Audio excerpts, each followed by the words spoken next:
Des jumelles demandent à un millionnaire de jouer le rôle de leur père à l'école, et sa réponse a bouleversé tout le monde. Elles n'étaient que deux sœurs essayant de surmonter une épreuve scolaire plus douloureuse que n'importe quel examen. Seules, elles ont vu en lui un homme puissant et inaccessible, leur unique espoir. Mais ce qui avait commencé comme une demande désespérée, née du courage que seul l'amour fraternel peut donner, était sur le point de révéler un secret précieusement gardé pendant 7 ans. Une histoire de rencontre, de destin et de la véritable signification du mot famille. Sa réponse allait changer le cours de 3 vies, à tout jamais. Et tout a commencé là, dans la cour en béton usé de l'école élémentaire Victor Hugo. Tandis que les autres enfants couraient dans les bras de leurs parents, Chloé et Léa restaient assises sur le dernier banc, 2 petites silhouettes face à un problème gigantesque. La journée des métiers aurait lieu dans 2 jours, et elles n'avaient pas de père à présenter. Leur mère, Sophie, serait à son 2e travail, comme toujours. C'est alors que le regard de Chloé a traversé la rue et a vu ce qui semblait être la seule solution. Appuyé contre une berline de luxe, devant la tour de verre où leur mère nettoyait les étages les plus élevés, il était là, Alain Dubois, un homme qui semblait sorti de la couverture d'un magazine économique. Le costume impeccable, la montre brillante, l'impatience dans le regard alors qu'il parlait au téléphone. « C'est lui !» murmura Chloé, avec une étincelle de détermination dans les yeux. « Lui, qui ? Maman a dit de ne pas... » commença Léa, en tirant sur le bras de sa sœur. « Maman n'a pas besoin de le savoir. »« Viens !» la coupa Chloé, déjà en mouvement. Tirant sa sœur réticente par la main, les 2 petites traversèrent la rue, minuscules et invisibles au milieu de la circulation. Alain mit fin à son appel d'un geste brusque, son irritation évidente face à une affaire qui ne s'était pas déroulée comme prévu. Il ne remarqua les 2 fillettes que lorsqu'elles s'arrêtèrent à 1 mètre de lui.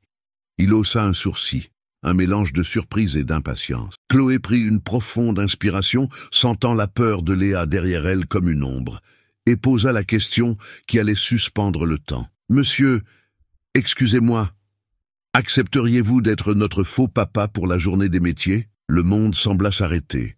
Le bruit des voitures, les voix lointaines, tout disparut. L'expression de pouvoir sur le visage d'Alain se défit, remplacée par un choc si pur et si profond que pendant un instant, l'homme qui commandait des empires oublia même comment respirer. Mais pour comprendre le courage derrière cette demande impossible, il fallait remonter quelques heures en arrière et entrer dans le petit monde que Chloé et Léa appelaient leur foyer. Un petit 2 pièces au 4e étage d'un immeuble ancien sans ascenseur, où l'odeur du café filtre se mêlait à celle des produits d'entretien qui imprégnaient l'uniforme de leur mère.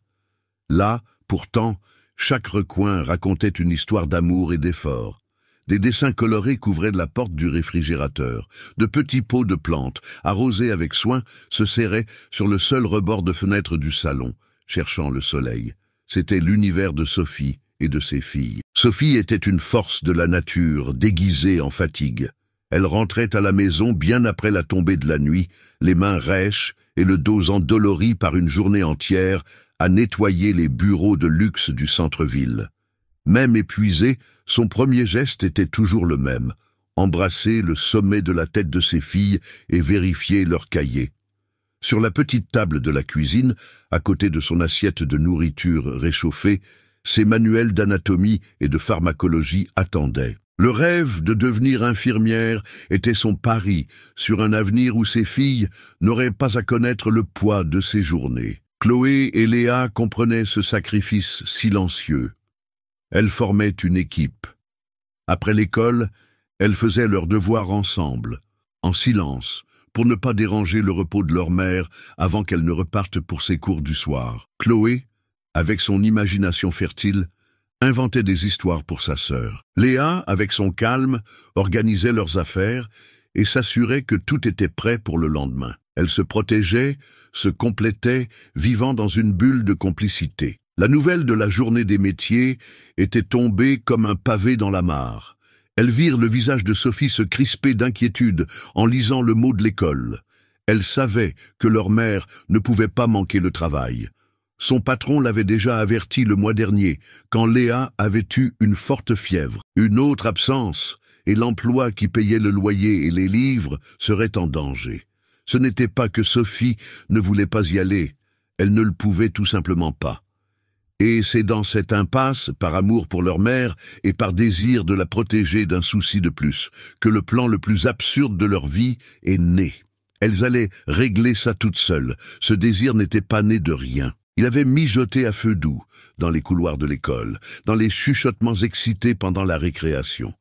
La journée des métiers était l'événement le plus attendu du semestre. Un jour où les murs de la classe disparaissaient et où le monde réel entrait, amené par les parents. Pour la plupart des enfants, c'était un jour de fierté. Pour Chloé et Léa, c'était un rappel douloureux de ce qui leur manquait. Elles voyaient les autres. Elles voyaient le petit Lucas, qui pouvait à peine contenir sa joie en racontant que son père, un pompier, apporterait son casque officiel pour la présentation. Elles voyaient Manon, la fille la plus populaire de la classe, répéter avec sa mère, une architecte, comment elle expliquerait la maquette d'un bâtiment qu'elles avaient construit ensemble. Chaque conversation entendue, chaque rire partagé entre un parent et un enfant était une petite piqûre dans leur cœur. Ce n'était pas de l'envie pour ce qu'ils avaient, mais une douleur profonde pour le vide qu'elles ressentaient. La fierté qui illuminait les visages de leurs camarades était un reflet qu'elles ne trouvaient pas dans leur propre miroir. Un après-midi, assises à la bibliothèque en faisant semblant de lire, l'angoisse a débordé en un murmure. « Personne ne va comprendre notre affiche sur maman qui est une héroïne », dit Chloé, la voix étranglée par la frustration. « Mais elle l'est », a défendu Léa avec sa loyauté inébranlable. « Elle nous sauve tous les jours. »« Je sais », a convenu Chloé en donnant un coup de pied dans le pied de la chaise. « Mais comment on va expliquer à tout le monde que le métier de notre maman, c'est être trop fatiguée pour venir, qu'elle travaille tellement qu'elle n'a pas le temps d'être une maman de la journée des métiers ?» La logique enfantine était cruelle, mais c'était la vérité qu'elle ressentait. L'absence de Sophie n'était pas par manque d'amour, et elle le savait, mais l'explication était trop complexe pour un monde de 7 ans qui ne comprenait que ce qu'il voyait. Et ce qu'elle voyait, c'était la solitude qui approchait, implacable. Alors, elles se sont mises à rêver éveillées. Elles imaginaient ce que ce serait. Entrer dans le gymnase bruyant, pas seule, mais en tenant la main d'un homme grand et souriant. Quelqu'un qui s'agenouillerait pour ajuster le col de leur blouse et leur murmurerait « Vous allez tout déchirer ». Elles s'imaginaient sur scène et au milieu de leur présentation, elles regarderaient dans le public et verraient un visage familier applaudir rien que pour elles. Un papa, peu importait qu'il soit vrai ou faux, ce qu'elles désiraient de toute la force de leur petit cœur, c'était le sentiment. Le sentiment de ne pas être seul. Le sentiment d'être, pour une seule journée, une famille complète aux yeux du monde. Ce désir est devenu si grand, si urgent, qu'il a surpassé la peur, la logique et tous les avertissements de leur mère. Elle ne voulait pas seulement présenter un projet sur le métier de Sophie. Elle voulait présenter la dignité qu'elle sentait leur être refusé par l'absence d'une figure paternelle. Elles avaient besoin d'un bouclier, d'un représentant, d'un acteur, pour le rôle le plus important de leur vie. Et c'est avec cette fantaisie brûlant dans leur poitrine qu'elles ont regardé de l'autre côté de la rue et ont vu Alain Dubois. Il n'était pas seulement un homme riche dans une voiture chère. À cet instant, il était l'incarnation du père qu'elles venaient d'inventer dans leurs rêves. Il était parfait. Alain Dubois était un homme habitué aux propositions à plusieurs millions d'euros, aux fusions agressives et aux négociations qui pouvaient changer le cours de secteurs entiers. Mais cette proposition, venant d'une fillette de 7 ans avec des couettes et des yeux d'un sérieux effrayant, l'a complètement désarmé. Pendant un instant, il a cru à une farce, à une nouvelle forme d'arnaque particulièrement bizarre. Mais en voyant le visage terrifié de l'autre fille, Léa, qui se cachait derrière sa sœur comme un petit animal effrayé, il a su que c'était douloureusement réel. Il s'est agenouillé, un geste qui l'a surpris autant qu'elle. Le tissu coûteux de son pantalon de marque a touché le bitume sale du trottoir, alors qu'il tentait de mettre de l'ordre dans l'absurdité de la situation. « Écoutez », a-t-il commencé, la voix plus douce qu'il ne l'aurait voulu. « C'est, très courageux de votre part, mais je ne peux pas faire ça. Je suis un inconnu, ce ne serait pas correct, vous comprenez ?» Il s'attendait à ce qu'elles aient peur, ou peut-être qu'elles pleurent, et s'en aillent. Mais Chloé n'a pas reculé. Ses petites épaules se sont redressées, comme si elle portait le poids du monde. « On sait que ce n'est pas correct », a-t-elle dit, avec une logique impeccable qui l'a démontée. Mais ce qui n'est pas correct non plus, c'est de devoir monter sur scène toute seule parce que notre mère se fera renvoyer si elle manque le travail pour nous voir. Et on n'a personne d'autre. L'honnêteté brutale de la phrase l'a frappé dans un endroit qu'il gardait verrouillé depuis des années. Lui, qui vivait dans un monde de demi-vérité et de stratégie d'entreprise, n'était pas préparé à cette transparence. Léa, voyant que sa sœur avait capté l'attention de l'homme, a ajouté d'une voix qui était presque un souffle. « On a juste besoin de quelqu'un pour applaudir, pour ne pas qu'on ait l'air de n'avoir aucune famille. » À cet instant, quelque chose à l'intérieur d'Alain a bougé. Pendant une fraction de seconde, il n'était plus le PDG milliardaire. Il était juste un garçon dans un pensionnat coûteux, regardant par la fenêtre les jours de visite en rêvant qu'un jour, quelqu'un viendrait le chercher. Il a secoué la tête avec force, chassant ce souvenir indésirable. C'était de la folie. S'impliquer dans la vie de ses enfants était un risque qu'il ne pouvait pas prendre. Sa vie était contrôlée, planifiée, sécurisée. Il n'y avait pas de place pour le chaos, pour l'émotion brute qui émanait d'elle comme de la chaleur. Il s'est levé, ajustant son costume comme s'il enfilait une armure. L'homme d'affaires était de retour aux commandes. « Je suis désolé », a-t-il dit, et la sincérité dans sa voix l'a surpris. « Vraiment ?» Mais la réponse est non. Je ne peux pas vous aider. Il s'est retourné avant de pouvoir changer d'avis, marchant d'un pas ferme vers son chauffeur, qui observait la scène avec une curiosité discrète. Il n'a pas regardé en arrière. Il est monté dans la voiture, et la portière s'est refermée avec un bruit sourd, l'isolant de leur monde. Alors que le véhicule s'éloignait, il s'est permis un unique et rapide coup d'œil dans le rétroviseur. Il a vu les deux petites silhouettes, immobiles sur le trottoir, rapetissées jusqu'à n'être plus qu'un point de déception au milieu de la ville. Il a pris une profonde inspiration, convaincu d'avoir pris la seule décision sensée. Il avait clos cette histoire bizarre. Il ne savait tout simplement pas que, pour Chloé et Léa, le plus difficile n'était pas d'entendre ce nom. Le pire était encore à venir. La journée des métiers est arrivée avec un soleil radieux qui semblait se moquer du nuage gris qui planait au-dessus de Chloé et Léa. Le gymnase de l'école était un chaudron d'énergie et de fierté familiale. Partout où elles regardaient, il y avait une scène qui leur serrait le cœur. Il y avait des pères en uniforme, pompiers, policiers, médecins et des mères en tenue de travail élégante, expliquant avec assurance leur carrière. Des maquettes complexes, du matériel réel, des bannières professionnelles, chaque stand était un petit monument au succès et à l'unité. Et au milieu de tout cela, il y avait leur stand. Une petite oasis de simplicité dans un désert de tape à l'œil. Une seule grande feuille de carton, appuyée sur une chaise, où elles avaient dessiné avec le plus grand soin une silhouette en cape luttant contre des monstres de poussière, et à côté, la même silhouette avec une coiffe d'infirmière, s'occupant d'un patient souriant. Le titre, en lettres colorées et un peu de travers, disait « Sophie, une héroïne en deux temps ». C'était un hommage pur, un acte d'amour. Mais là, dans ce gymnase, au milieu de tant de bruit et d'éclat, cela semblait juste peu, cela semblait triste. Main dans la main, l'une étant l'encre de l'autre, elle regardait le monde tourner sans elle. Elle voyait le père de Lucas, le pompier, laisser son fils porter son casque, et une vague de rires et de flashs de téléphone portable éclairait leur coin.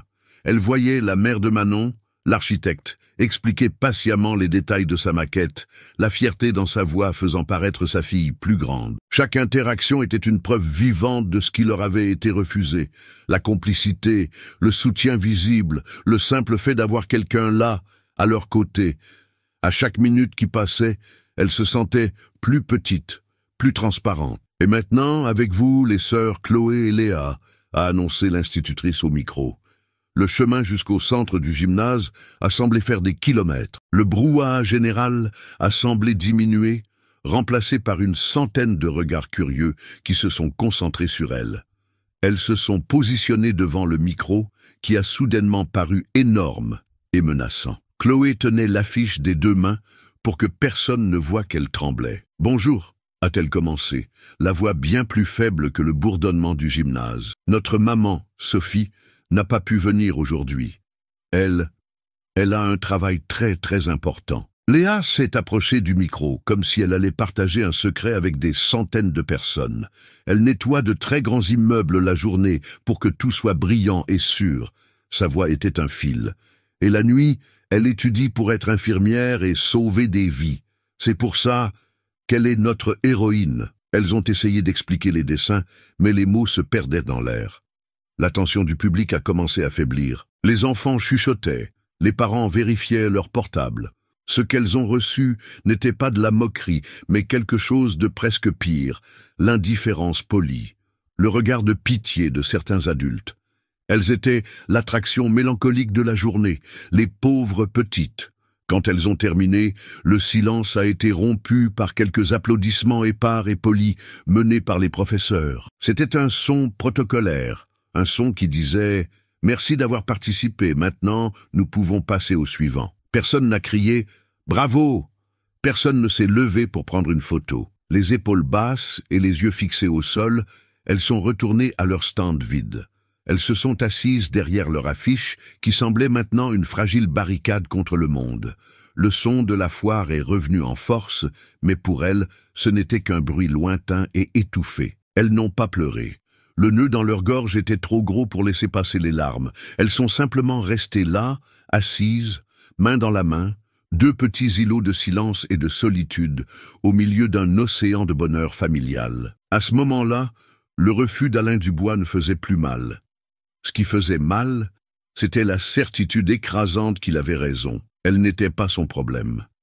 Elle n'était le problème de personne. Elles étaient et seraient toujours complètement seules. Le temps s'est écoulé lourd et cruel. Pour Chloé et Léa, chaque minute passée dans ce gymnase était une nouvelle vague de honte. Elles sont restées assises, immobiles, tandis que le monde se vidait lentement autour d'elles. Elles entendaient les rires s'éloigner, les derniers compliments des parents, les projets pour un déjeuner de célébration. « On va à cette pizzeria que tu adores pour fêter ta super note, champion. Ma chérie, tu as été brillante, mamie va être si fière. » Chaque phrase joyeuse était comme un petit grain de sel frotté sur leur plaie ouverte. Elles ne disaient pas un mot. Que pouvaient-elles dire? La complicité qui les avait toujours unies était maintenant une complicité dans la douleur, dans le silence pesant de l'échec. Chloé, qui était toujours le roc, la source d'idées folles et de courage, se sentait s'effondrer de l'intérieur. Son plan n'avait pas seulement échoué. Il avait rendu tout exponentiellement pire. Elle avait traîné sa sœur sur le devant de la scène et l'avait exposée à cette humiliation silencieuse. Elle aurait voulu pouvoir se recroqueviller jusqu'à disparaître, emmener Léa avec elle dans un endroit sûr et effacer ce jour de sa mémoire. Léa, de son côté, regardait simplement ses propres chaussures, sentant les regards de pitié comme s'ils étaient physiques. Le bruit du gymnase était flou, et la seule chose claire dans son esprit était le désir d'être à la maison, dans leur chambre, où le monde ne pouvait plus les blesser. Pendant ce temps, à quelques kilomètres de là, Alain Dubois était en guerre avec lui-même. Pendant 2 jours entiers, les visages des filles l'avaient hanté. La voix de Chloé disant « On n'a personne d'autre » résonnait dans ces réunions à plusieurs millions. L'image des yeux suppliants de Léa apparaissait en reflet sur la vitre de son bureau panoramique. Il a essayé d'ignorer. Il s'est convaincu que ce n'était pas son problème, qu'il avait fait la bonne chose, la chose logique. Mais le sentiment d'avoir abandonné quelque chose de fondamental ne le laissait pas en paix. C'était illogique, irrationnel. Et Alain détestait tout ce qu'il ne pouvait ni contrôler ni expliquer. Ce matin-là, au milieu d'une visioconférence sur une acquisition en Asie, il a fait quelque chose qu'il ne faisait jamais. Il s'est arrêté. Il a interrompu son interlocuteur au milieu d'une phrase. « Messieurs, je vous prie de m'excuser. Je dois régler une affaire personnelle et urgente, a-t-il dit, avant de mettre fin à l'appel, laissant une équipe de cadres à l'autre bout du monde sous le choc. Il ne pouvait pas expliquer pourquoi, mais il ressentait un besoin viscéral, presque primitif, de se rendre à cette école. Peut-être pour se prouver qu'elles allaient bien, que son refus n'avait pas eu d'importance. Peut-être simplement pour apaiser sa propre conscience. Quand il est arrivé, l'événement se terminait. Il est entré dans le gymnase et ce qu'il a vu l'a paralysé. Le bruit et la joie s'étaient déjà dissipés, ne laissant derrière eux qu'un écho de célébration et quelques employés qui ramassaient des chaises. Et là, dans un coin, à côté d'une affiche solitaire, elles étaient là. Elles n'allaient pas bien. Elles n'étaient même pas près d'aller bien. Elles étaient exactement comme il les avait laissées, seules. Mais maintenant, leur solitude semblait porter le poids du monde. Elles ressemblaient à deux petites soldates ayant perdu la guerre, assises en silence au milieu du champ de bataille dévasté. Chloé a été la première à le voir. Une grande silhouette se découpant contre la lumière de la porte. Sa première pensée a été de pure irritation. Génial, un autre adulte pour nous regarder avec pitié. Mais ensuite, la silhouette s'est dirigée vers elle, et elle l'a reconnue. Son cœur a fait un bond de panique et de confusion. Léa a levé la tête, suivant le regard de sa sœur, et ses yeux se sont écarquillés. C'était lui, l'homme qui avait dit non. Que voulait-il? Il s'approchait lentement. Le son de ses chaussures chères résonnant dans le gymnase presque vide. Son visage n'avait pas l'impatience de leur première rencontre. Il n'avait pas une once de pitié. Il y avait autre chose, une expression sombre de regret, d'une détermination nouvelle et presque effrayante. Il s'est arrêté à quelques mètres d'elle, son regard fixé non pas sur l'affiche, mais sur leur visage marqué par la tristesse. Il était revenu, il n'aurait pas dû être là. L'homme qui contrôlait tout avait perdu le contrôle d'une seule décision. Et maintenant, debout là, dans un silence rompu, seulement par sa propre respiration, sa présence promettait quelque chose d'impossible, quelque chose qui défiait la logique. Mais avant de découvrir ce qui se passe, je dois faire une pause et te demander quelque chose.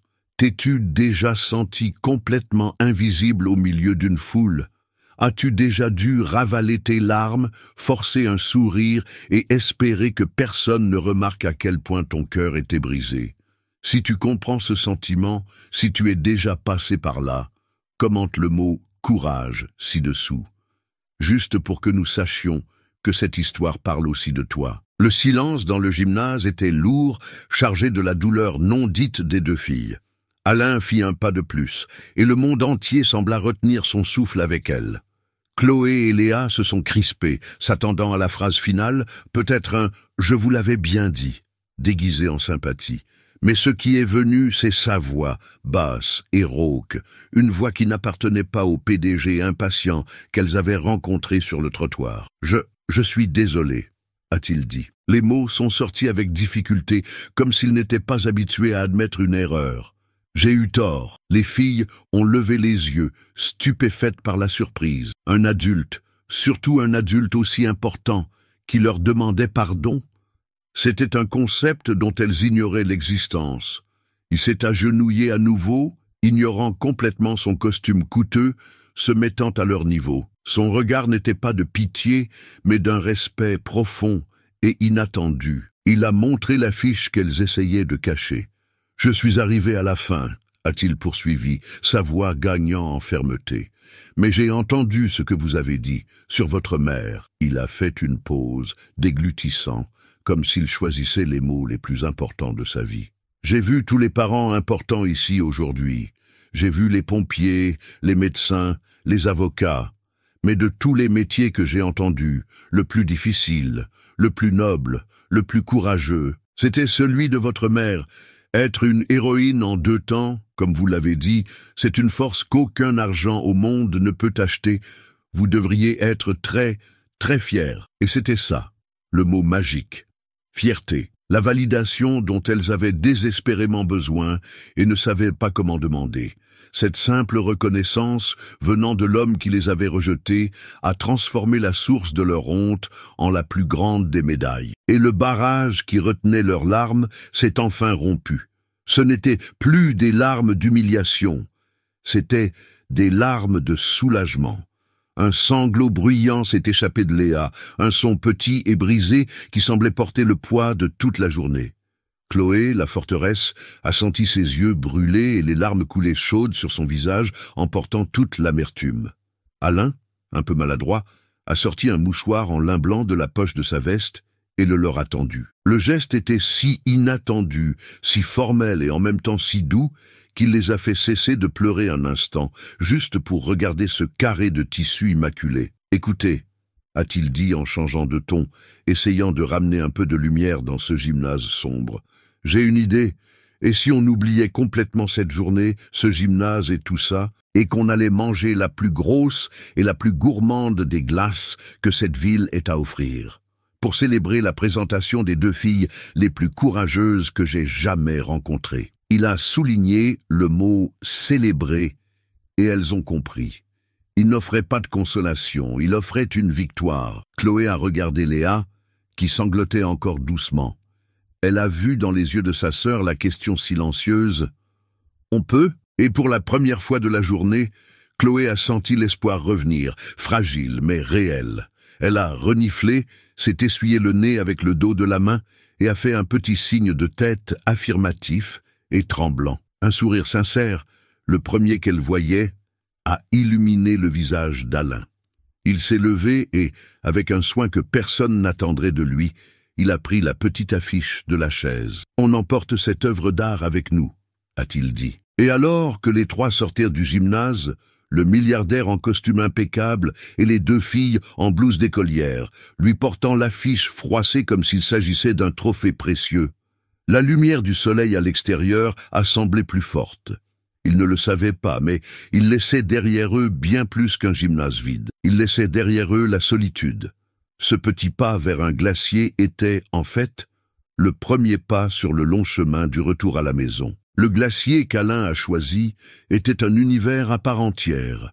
Un endroit où la glace n'était pas servie dans des pots en plastique, mais dans des coupes en verre qui ressemblaient à des œuvres d'art, avec des coulis brillants, des fruits frais et des biscuits en forme d'étoiles. Chloé et Léa, dont le plus grand luxe était le bâtonnet glacé au citron du marchand ambulant du parc, sont restées paralysées devant le comptoir, une explosion de couleurs et de saveurs qu'elles ne savaient même pas nommer. Alain, remarquant leur hésitation, a simplement souri. Aujourd'hui, la règle, c'est qu'il n'y a pas de règle. Vous pouvez montrer du doigt tout ce que vous voulez, et après, vous pourrez en redemander. La glace étant brisée, littéralement, la conversation a commencé à fuser. Assis à une petite table, les 3 sont devenus un îlot improbable de complicité. Alain, un homme dont les conversations quotidiennes tournaient autour des projections de bénéfices et des parts de marché, s'est retrouvé à poser des questions qu'il n'avait pas posées depuis des années. Quelle est votre matière préférée à l'école? Qu'est-ce que vous aimez le plus dessiner? Qui raconte les meilleures blagues? Et les filles, se sentant en sécurité et véritablement heureuses, ont commencé à parler. Elles ont parlé de l'école, de leurs quelques amis, mais surtout elles ont parlé de Sophie. À travers leur voix enfantine et pleine d'admiration, Alain a commencé à assembler le puzzle de cette femme qu'il n'avait jamais rencontrée. « Maman fait le meilleur gâteau aux carottes du monde », a dit Léa, la bouche barbouillée de sauce au chocolat. Même quand elle rentre super fatiguée du travail et de ses cours. Et elle connaît le nom de tous les os du corps humain, a complété Chloé, en gesticulant de manière théâtrale avec sa cuillère. Elle sera la meilleure infirmière de tous les temps. Elle étudie tard dans la nuit, quand on dort déjà. Elle dit toujours qu'on est son équipe, toutes les 3 contre le monde. Alain écoutait, fasciné. Chaque détail peignait le portrait d'une femme d'une force et d'une résilience extraordinaire.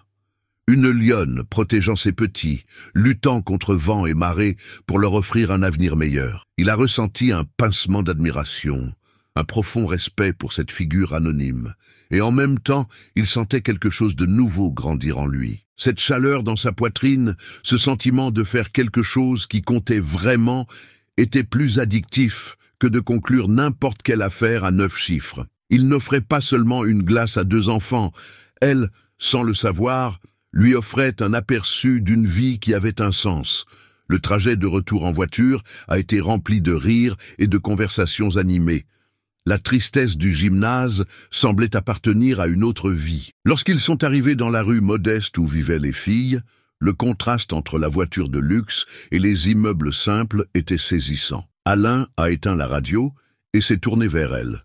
« Très bien, nous sommes arrivés, » a-t-il dit. « Merci pour la meilleure glace de ma vie. C'est nous qui te remercions, » a dit Léa timidement. Alain a regardé l'immeuble de 4 étages, sans concierge, et un instinct qu'il ne reconnaissait pas a pris le dessus. « J'insiste pour vous accompagner jusqu'à la porte, » a-t-il déclaré, sortant de la voiture avant de pouvoir se remettre en question. « Je dois m'assurer que mes nouvelles amies rentrent chez elles saines et sauves. » Le hall de l'immeuble était sombre et sentait la vieille peinture et le désinfectant. Alors qu'il montait les étages, un sentiment étrange a commencé à bouillonner à l'intérieur d'Alain. Une sensation de familiarité, presque un déjà-vu, qu'il ne pouvait pas expliquer. Était-ce l'odeur, le son de ses pas résonnant sur les murs? Il a secoué la tête, pensant que c'était juste l'épuisement émotionnel d'une journée si atypique. Ils se sont arrêtés devant la porte 402. Chloé, avec un air de grande responsabilité, a retiré de son cou un cordon avec une seule clé et l'a inséré dans la serrure.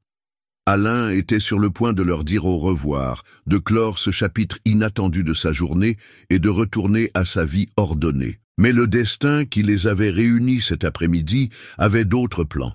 Une dernière et choquante surprise l'attendait de l'autre côté de cette porte. En montant ces escaliers, il ressentait une étrange sensation de familiarité qu'il ne pouvait nommer.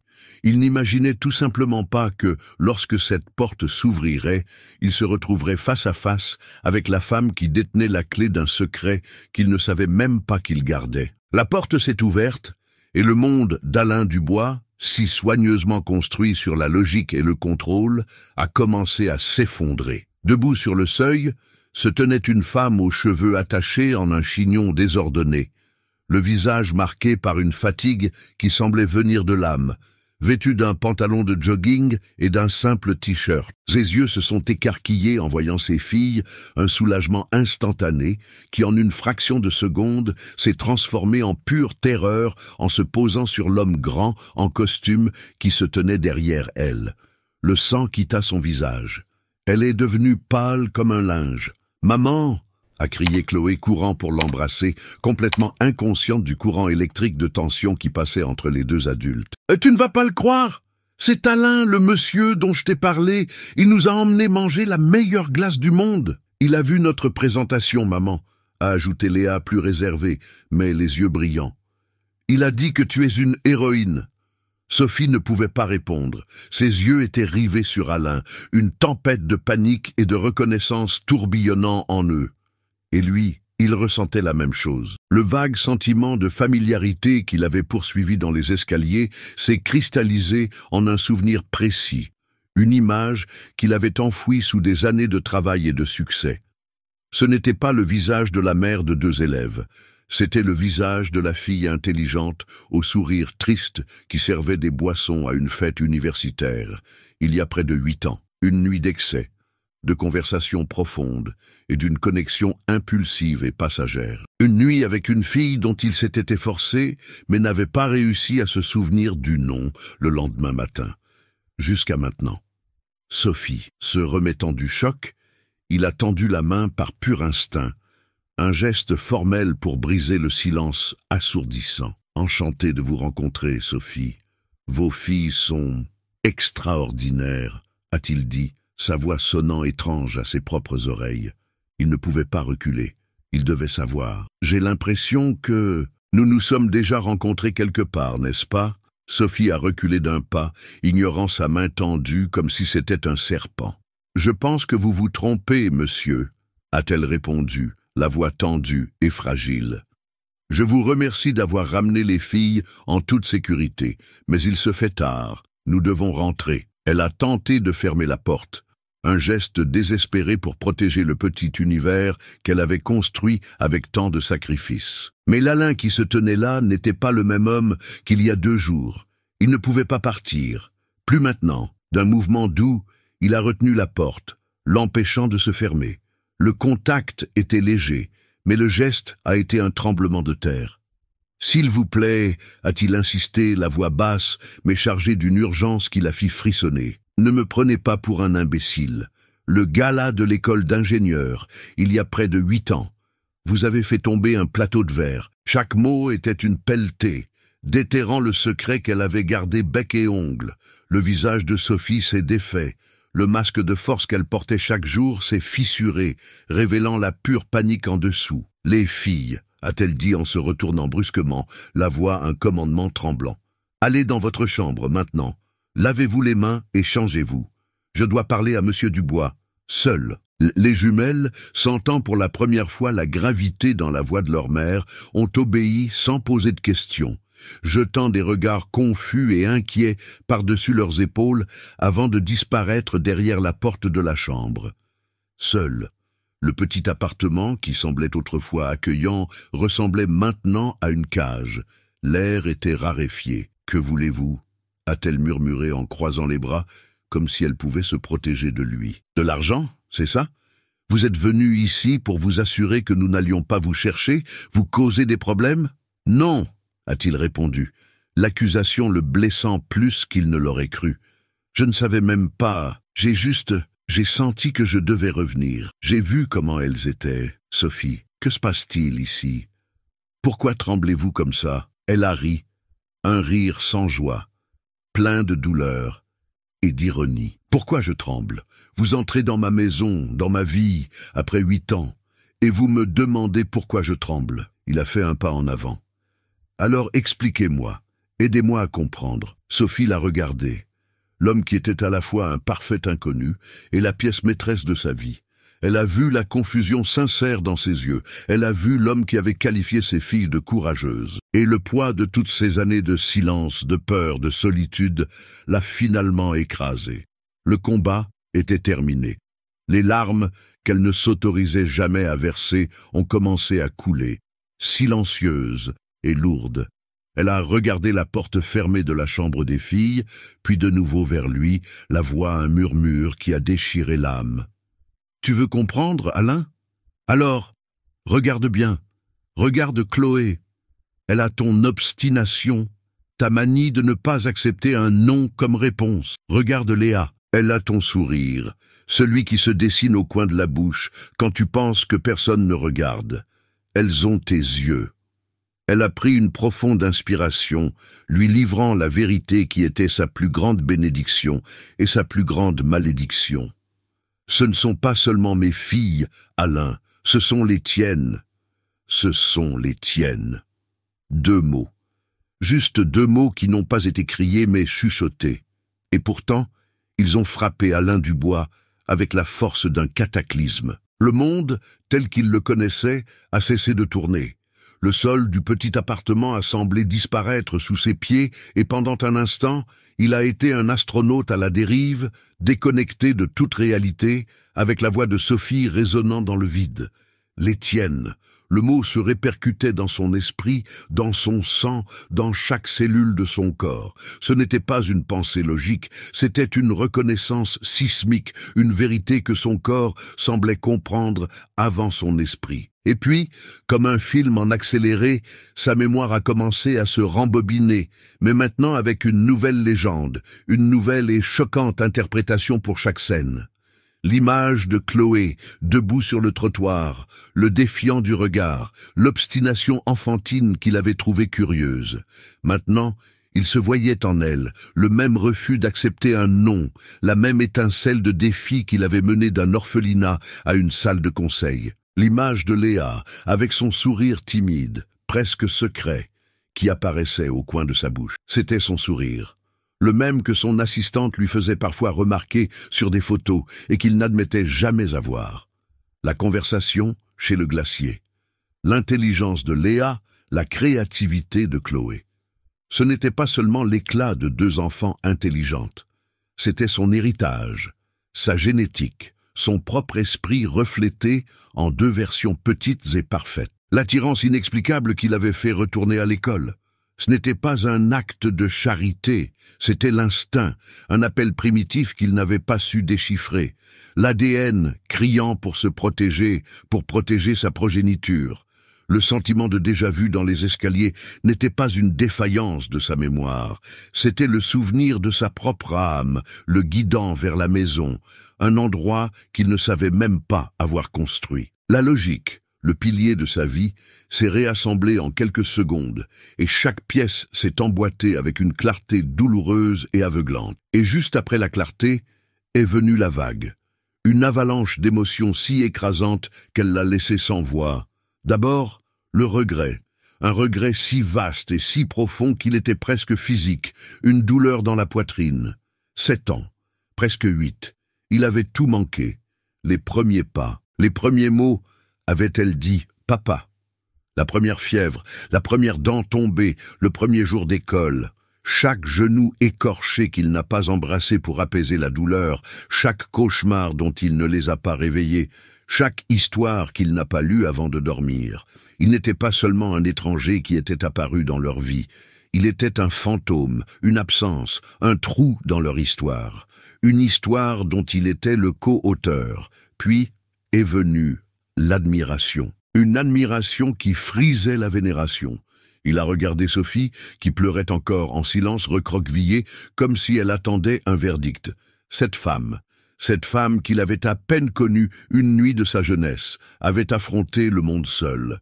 Elle ne l'avait pas cherché, elle n'avait pas utilisé ses enfants comme une arme ou une police d'assurance. Elle avait fait 2 métiers, nettoyer le sol des autres, sacrifier son sommeil et sa jeunesse pour leur donner une vie digne, pour les combler d'amour et de valeur, pour les façonner en ces filles incroyables qu'il avait rencontrées.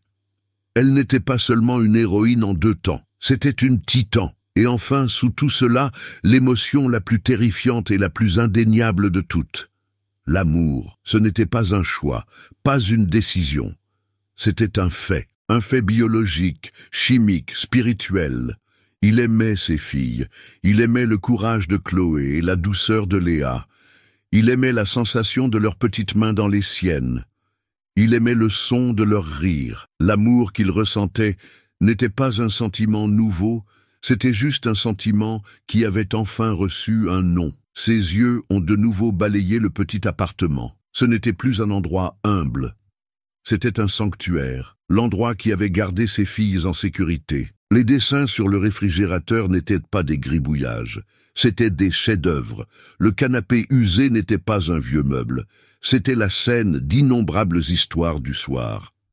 Il a fait un pas chancelant en arrière et s'est affalé sur la chaise la plus proche, le corps lourd, l'esprit en effondrement. Il a passé les mains dans ses cheveux, 1 fois, 2 fois, essayant de s'ancrer dans la réalité. Ses yeux ont rencontré ceux de Sophie. Elle a vu que la colère qu'elle craignait n'était pas là. Il n'y avait qu'une profonde douleur et un étonnement silencieux. Il a regardé la porte fermée de la chambre et a murmuré, plus pour lui-même que pour elle, testant le poids du mot sur sa langue. « J'ai des filles ». Puis il a levé les yeux vers Sophie, la voix rauque, brisée par le poids de 7 années d'ignorance. « Toutes ces années, tu as fait tout ça. Seul, ce n'était pas une question. C'était la reconnaissance d'un miracle.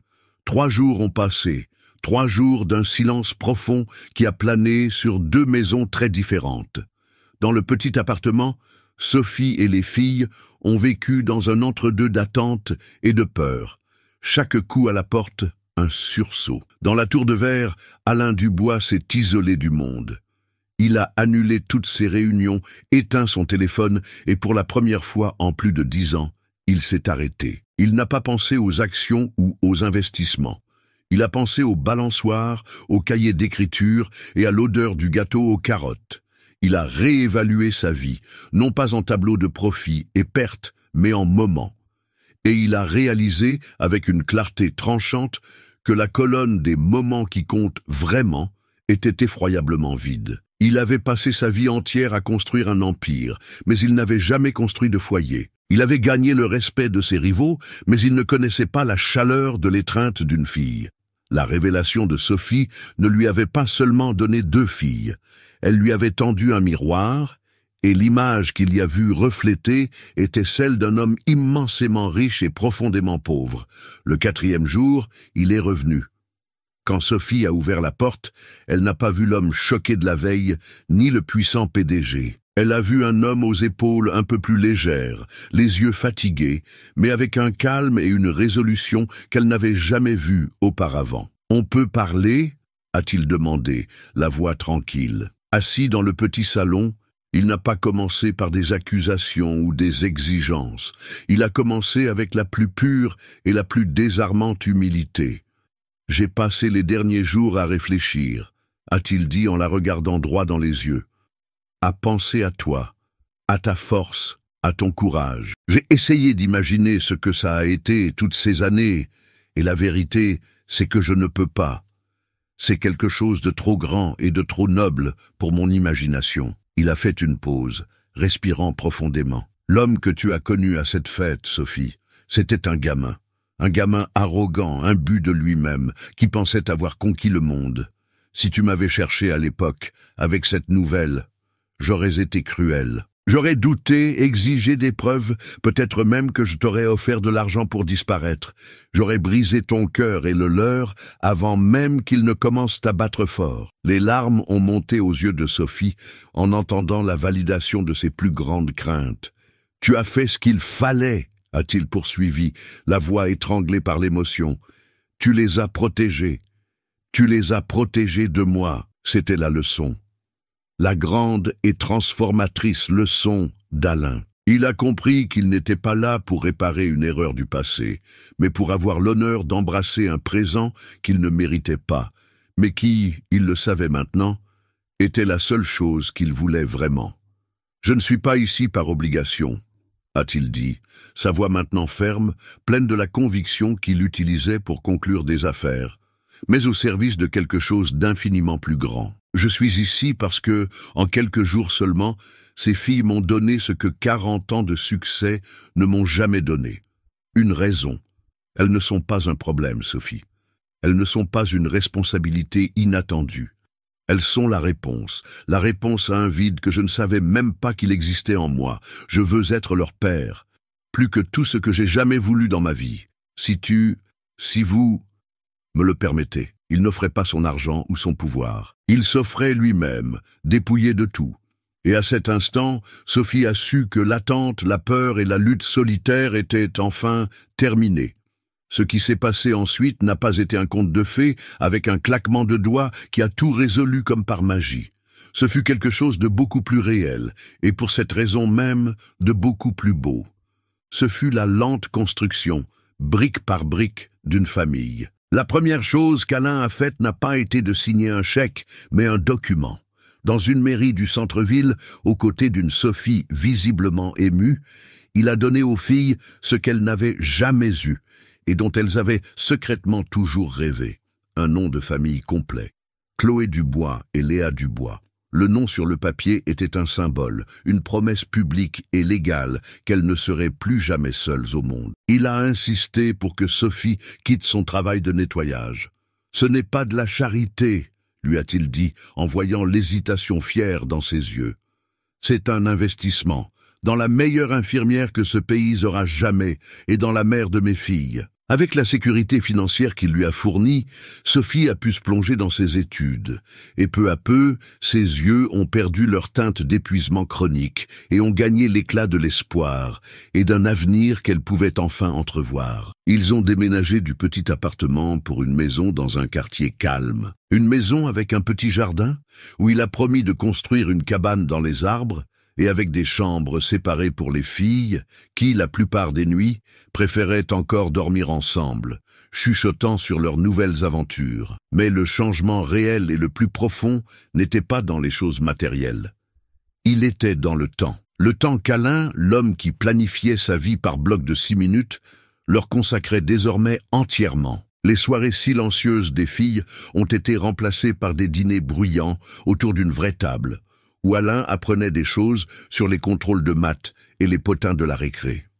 Les week-ends d'ennui se sont transformés en sorties au parc, avec lui, maladroit et rieur, apprenant à Léa à faire du vélo sans petits trous pendant que Chloé dessinait la scène dans son carnet. Lui qui ne lisait que des rapports financiers et des biographies d'entrepreneurs, connaissait maintenant par cœur les répliques de toutes les princesses et de tous les héros des livres qu'il leur lisait avant de dormir. Il a découvert que la sensation d'une petite main cherchant la sienne dans le noir était plus précieuse que n'importe quelle action en bourse. La preuve finale de sa nouvelle vie est venue des mois plus tard, lors de la réunion parents-professeurs de l'école. Le même gymnase, les mêmes personnes.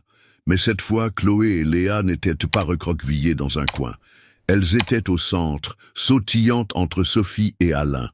Lorsque l'institutrice a appelé leur nom pour les féliciter de leur progrès, ils se sont levés tous les deux ensemble. Et en écoutant les éloges, Alain n'a pas ressenti la fierté du PDG dont l'investissement a rapporté de bons dividendes. Il a ressenti la fierté simple et écrasante d'un père. En sortant, Lucas, le camarade dont le père était pompier, a couru vers elle. « Waouh, vous avez amené votre papa aujourd'hui !» a-t-il dit avec la curiosité innocente des enfants. Chloé a souri, un sourire large et confiant qu'Alain n'avait jamais vu.